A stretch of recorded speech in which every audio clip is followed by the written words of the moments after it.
Welcome to Castomancy, the only podcast that already knows what you're going to have for dinner.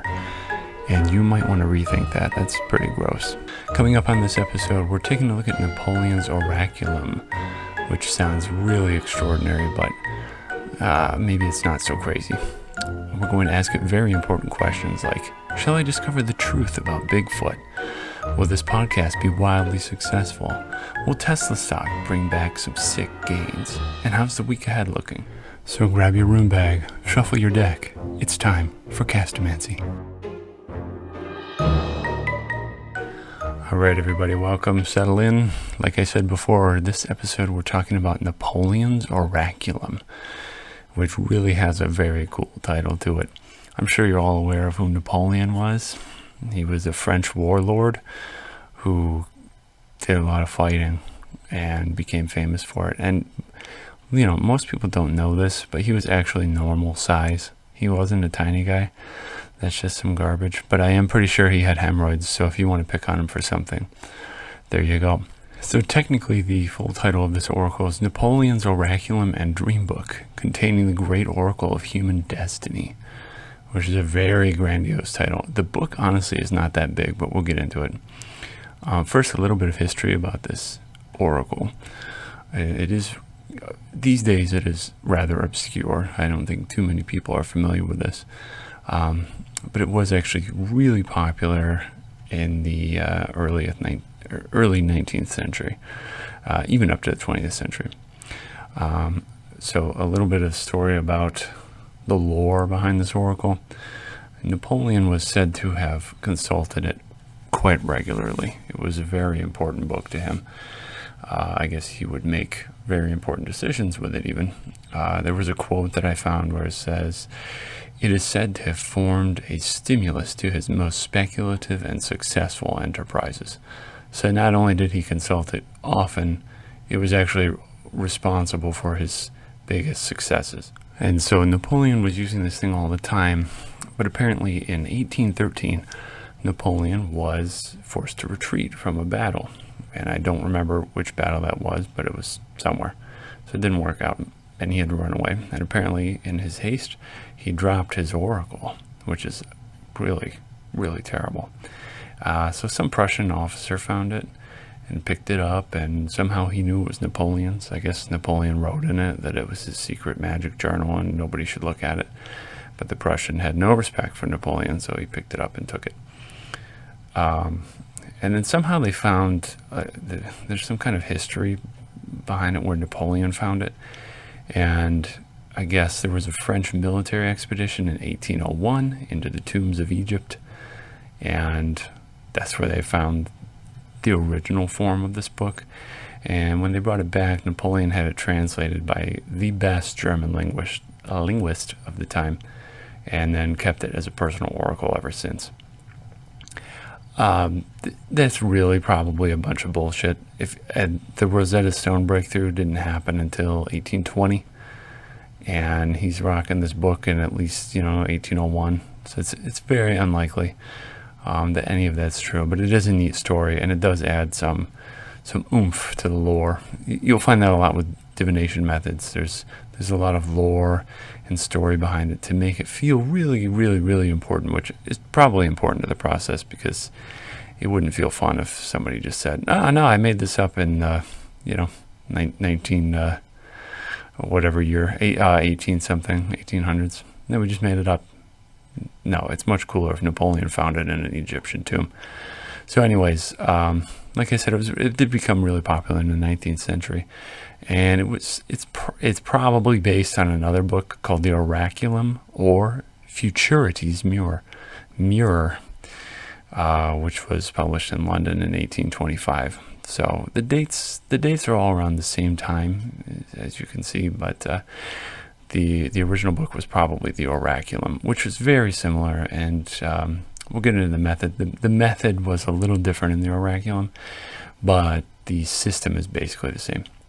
So let's talk about the structure of this oracle a little bit.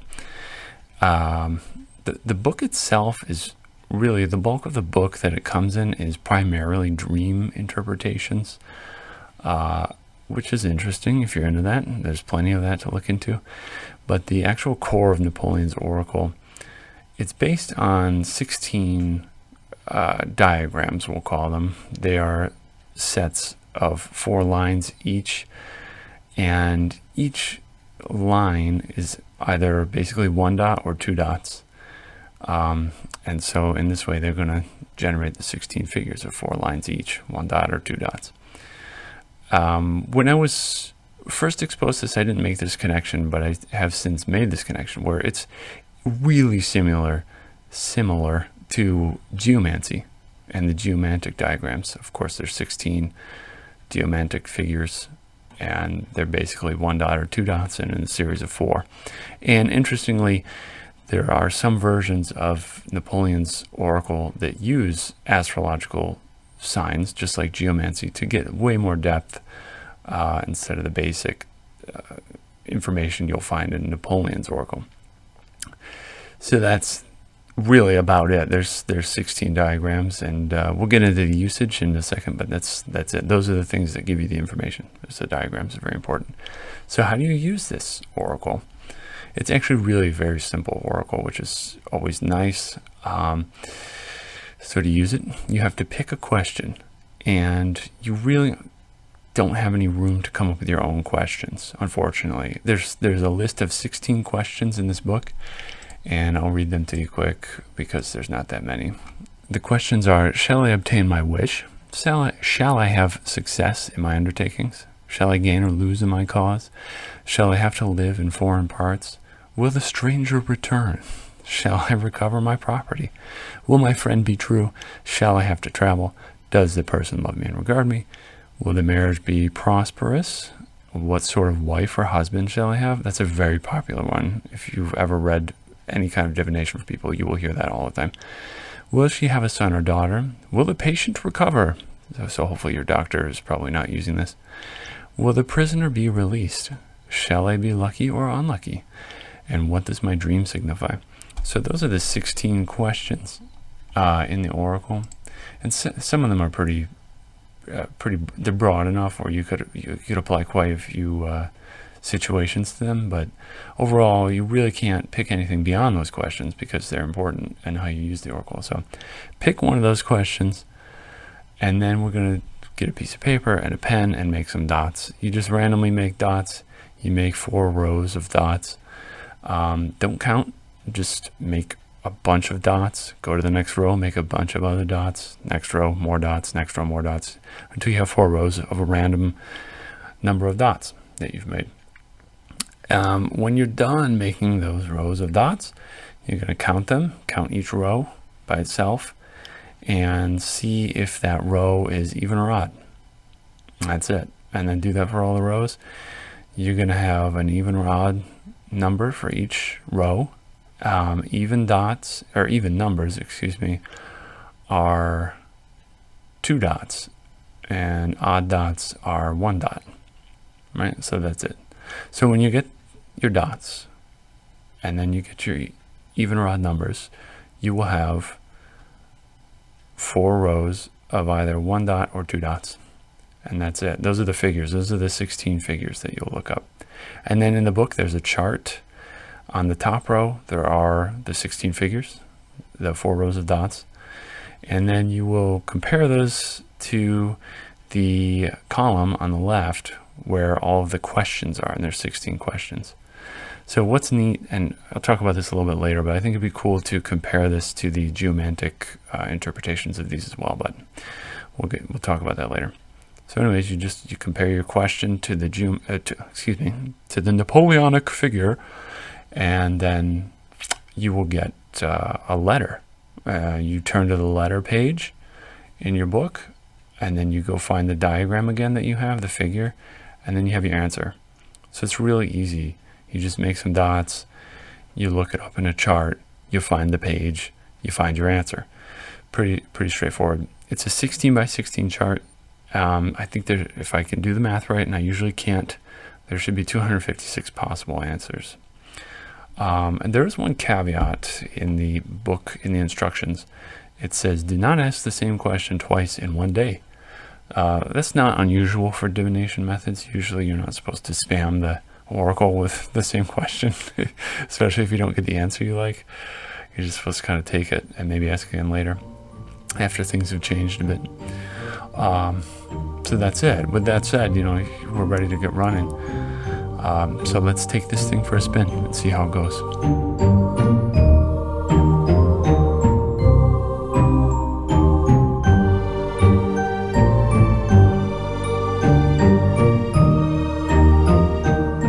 Question segment, I plan on just going ahead and doing the actual work beforehand, and then we'll just talk about the results, because I think it would probably be very boring for you to hear me recapping the how to use the oracle every time and how to do that every time we do the question. And it also would probably sound weird if you just heard me shuffling cards all the time, or whatever we're using, shuffling pages in the book in this case. So I've already done the questions, I've done the work, I've gotten the answers from the oracle, so we can just kind of go over it and talk about how this might actually play out in a practical situation if you had a question. So we're going to start off with my favorite things, the crazy questions. These are probably not verifiable, but hopefully we can discover something weird. So my real question behind this, the intent behind this, I wanted to know, shall I discover the truth about Bigfoot? Just for fun. And there's not in Napoleon's oracle, surprisingly. He didn't have any questions about Bigfoot, or I guess the Egyptians didn't have any questions about Bigfoot. So the question I actually used from the text, because you have to pick one of theirs, is shall I obtain my wish? And in this case, that's the truth about Bigfoot. Okay, so I did the manipulations. I got my dots out. I figured if they were even or odd. I built it up. I got 17, 11, 15, and 7 dots. And so that's all odds, I think, if I know even and odd numbers. And that is single dot, single dot, single dot, single dot for the final diagram. And so you look this up in the table. Ta-da, you get your answer. And in this case, the answer was, what you wish for, you will shortly obtain. Great. I'm looking forward to it. I don't know. Who knows? I guess once I figure out the truth about Bigfoot, I'll share it with you all. But that was a fun one. I don't know. I guess we can verify that. Maybe we can. Once I get the truth, we'll see. We'll see how it flies. The next one I wanted to do was another crazy question, but this is more verifiable, I think. So my intention for this question was, will this podcast be wildly successful? You know what answer I want, but let's see. So again, I couldn't just ask that directly. You have to find a analog in the book to ask. So I used, shall I have success in my undertakings, which was very close to what I'm asking, I think. So I got my result. It's 11, 12, 12, 8. And that's the number of dots in each line. And that mixes down to single dot, double dot, double dot, double dot. Okay, so you look that up in your book, you compare it against your question, you get your answer. You will have great success. That's fantastic. I'm very happy to hear that. We'll see how good this oracle is. Hopefully that comes to pass. The next question I have is a more kind of mundane question, and I want to use these just so we have something that we can verify by the next show. So these will be things that we can ask, get the actual response, and then go over it in the next episode and see if this oracle performed well or not. So in this case, the question was, my intention was, will Tesla stock bring in some dough if you buy it today? I don't really care about this. I just wanted to know if you had some money and you wanted to go buy Tesla, would that bring you some profit? In the question I picked in the oracle was, shall I gain or lose in my cause? Which I think is probably a pretty useful question for investing in general, if you're interested in using this oracle to lose all your money with. So the result was 8669. That's again the number of dots in each line that I randomly put in. And then the result was double dot, double dot, double dot, single dot at the bottom. So once again, you look this up in your book, and the answer in this case was, you will meet no gain in your pursuits. So do not buy Tesla stock. I'm not a financial advisor. Don't listen to me. Consult your own oracles. But that's the answer I got. So I'm not personally going to be rushing out to buy any Tesla stock. Maybe we'll short it. Maybe we'll buy some options. So that's that. We can check in on that soon, and we'll have the results of that next. If you had bought Tesla stock on the day this was recorded, which is 4/16, I have no idea when this is going to release, so we'll compare it against that. Now, we do have some listener questions, and guys, I remind you at the end of this episode, if you do ever have any questions you want posed to these oracles or answered on the show, send them to me, and I will try my best to plug them into whatever we're working with at the time. So the first listener question comes from JinkyJank420. And he was basically asking, should I quit my job? Is that a good idea? Who knows? Let's find out. So I had to use one of these questions, and this was a tough one to really fit with the oracle's selections. So I said, shall I gain or lose in my cause? I figured that's, probably money's on the line, all that stuff. Is it going to be a gain to quit, or is it going to be a loss? So we had 10, 7, 8, 5, the number of dots, and that mixes down to double dot at the top, single dot, single dot, single dot, going down. The answer in this case, and I'm pretty sure I used the oracle right, but it's a strange response, and it says, place your trust in God, who is the dispenser of happiness.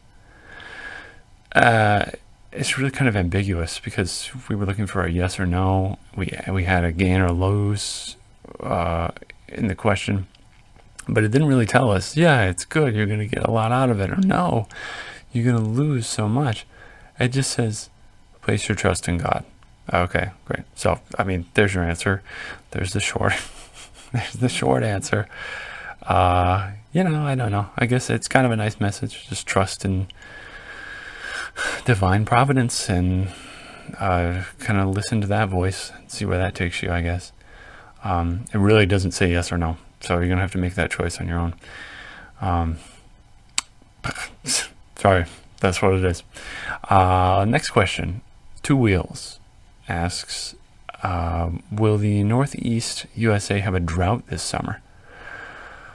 Again, there really was nothing to ask about drought or any kind of disaster or something in the oracle, so I had to just kind of flub it and cram this one in. So I have, shall I gain or lose in my cause again? Seems to be a very useful one. So I got 8, 5, 8, 3. That bumps down to 2 dots, 1 dot, 2 dots, 1 dot. And that's the figure we got when you look that up. You get the answer. By venturing freely, you will gain doubly. So in this case, it's kind of, I don't know. I don't think it really applies, honestly. That's a really weird, kind of vague answer. I'm not sure it's very useful in this case. If I had, it seems like a positive answer to me. So I guess if we had to say, is there going to be a drought? And the answer is kind of like a yes answer. It's a big answer. It says, yeah, it's going to be double. You're going to double gain. So if I had to guess, I'm going to say, yeah, there's going to be a big drought. Sucks. Sorry. That's what the Oraculum, Napoleon's Oraculum has to say. So hopefully it's not a good oracle. It doesn't work. And we don't have a drought. There's one more question I like in this section I want to tack on in the end. It's just kind of a fun forecast question for everybody that's listening. So the idea is we're asking, for anyone who's listening, for a fan of the show, for all of us Castomancers, what will the vibe be between this show and the next? Are we going to be lucky or unlucky? And actually, in Napoleon's Oracle, we can ask that. There is a question, shall I be lucky or unlucky? So we have, in this case, 7375, single dots all the way down. And when you look it up, it says, the day brings increase and happiness. Congratulations, everybody. We made it. So that's it for the questions. We'll take a short break, and we will come back for the Oracle summary, where we kind of review it and break it down.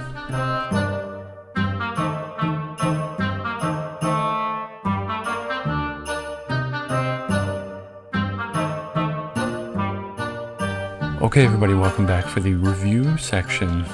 I probably shouldn't call it a summary. It is a review. We're going to talk smack about this oracle where appropriate. We'll be fair. We'll try to be fair.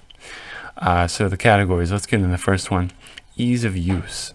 So this particular oracle is actually very easy to use. Really, you just need a pen and paper in the book. You make your dots, you look up your answer, you've got it. So you've got it. You just read whatever you get. Very simple. Learning curve is the next category.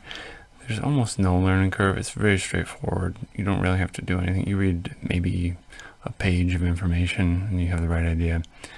If you can look up information on a table, you've got it. The most challenging part is just making your questions fit the ones that are presented in the book. That's about it. You don't need to be a genius to use Napoleon's fantastic oracle. Clarity of answers, they're very, very straightforward. There's almost no room for interpretation. That's sad. Sometimes you're going to get a weird one like we did where it doesn't really seem to apply to what your question was. So you may have to do a little finagling to see if you can make it fit. So they're not all. The other issue is some of them aren't so relevant anymore, especially to, they're a little dated, and some of them are very weirdly specific. Especially, I'm thinking of, will the prisoner be released? Probably not many people are going to be utilizing that question. Although you never know, somebody might need that still. But you get the sense that it was like a war prisoner or something in Napoleon's case. Next category was intuitive application.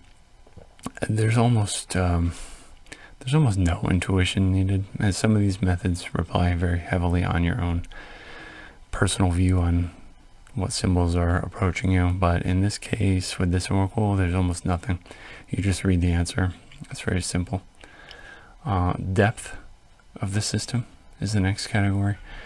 It's really straightforward. There's almost nothing. There's almost nothing underneath of it. It's just, draw the dots, get the answer kind of thing. It's like an 8-ball with more steps kind of. That said, and I mentioned this a little earlier, you can tell that these are geomantic figures if you're familiar with geomancy. So if you wanted to add more depth to it, that would be my recommendation. It's look at the pairings, because behind each question there is a figure. So you could theoretically see what's going on under the hood, or maybe how they came to these answers, if they use that logic at all in the first place. But that might be fun. And then, if you're so inclined, you could see what elements work with which answer, and really dig a little deeper. And I think I mentioned at the beginning that in some of the original versions of this, there were astrological associations as well, and those are tied to the geomantic figures too. So if you wanted to add more depth yourself, you could, but as it is, there's not much here. So that's that. Next category is portability. It's a tiny book. It's a book, and you just need a pen and paper, maybe. And I suspect you could replace the pen and paper with just like a 6-sided die, because all that really matters is you get an even or odd number. So you could innovate and make it even more portable. But there's really nothing to it. You don't need a lot of gear. You don't need a lot of time. So you could easily go to your favorite coffee shop and become the coolest hipster fortune teller if you wanted to. The final category I wanted to cover was aesthetic, or the gestalt of the oracle. Basically, just what's the vibe of it, man? How cool is it? So it's kind of cool. It's kind of fun. It's got a cool backstory. Some of the original prints of this are kind of old-timey language, and that feels kind of fun. It feels kind of, olden, so it adds a little bit to it. There's really nothing in the way of visuals, like at all. It's just diagrams and text, so there's not much there. What does it seem well suited for? Well, I don't know how serious you can get with this one. I don't know how serious you're going to get with this one. It's not very in-depth, like we said. It's pretty fun to pose questions to it and just, see what comes out of it. It's a little more lighthearted than most, I think, even though some of the questions are pretty heavy, about prisoners or marriage or something. Some of it is pretty fun. So I think it'd be really ideally suited for maybe bring it to a party and kind of tell people's fortunes or something. I don't know. I just don't think people are going to respect it enough. It's just kind of I don't know. I'm trying to be fair, but it just doesn't carry the weight in the history that some other divination systems seem to. In my opinion, I don't know. That's just me. If you love Napoleon's Oracle, feel free to blow people's socks off with it. But another good use for it is you really can ask great questions about prisoners. So if you if you are an emperor and you have questions about very valuable prisoners, this is the perfect oracle for you. And I know that doesn't apply to most of us, but some of us, yeah, and we don't want to alienate anyone in our audience, really, do we? So we're all castomancers. Something else is the questions that you can pose to it, the pre-selected questions. They really do seem to cover the usual questions. And what I mean by usual questions is it's the ones people usually consult these oracles or consult a professional reader of these oracles for. So we've got the basics, love, romance, marriage, kids. What does she really think about me? Health, things like that. So it really hits the basics nicely, and that's good because there's only 16 questions you can technically choose from. So you want them to be applicable to most common situations. Okay, so it does fall short in a few places. It's not the perfect oracle. I know I've hit on this a little bit before, but it's not very flexible. You really do have only 16 questions, and you got to cram whatever you're thinking into those pre-formatted questions and see if you can make it work. Like most of these oracles, yes/no questions are tricky. They're probably not the best way to frame your questions, but there are some in the book that can work, like the gain or loss, I think would be most suited towards that. So yeah, it's hard to apply a lot of questions to it. It's not very flexible. Whatever answer you get is what you get. And most of them are either, whatever you're asking about is, does she love me? Well, she loves me not, kind of thing. So it just can't go very deep. You can't go as deep as you might like. Not a big problem. There's a lot to like about it. So as long as you're kind of having fun and, whatever. I don't know, make up your own opinions. Give it a try. See what you think. That's it for this segment of the review.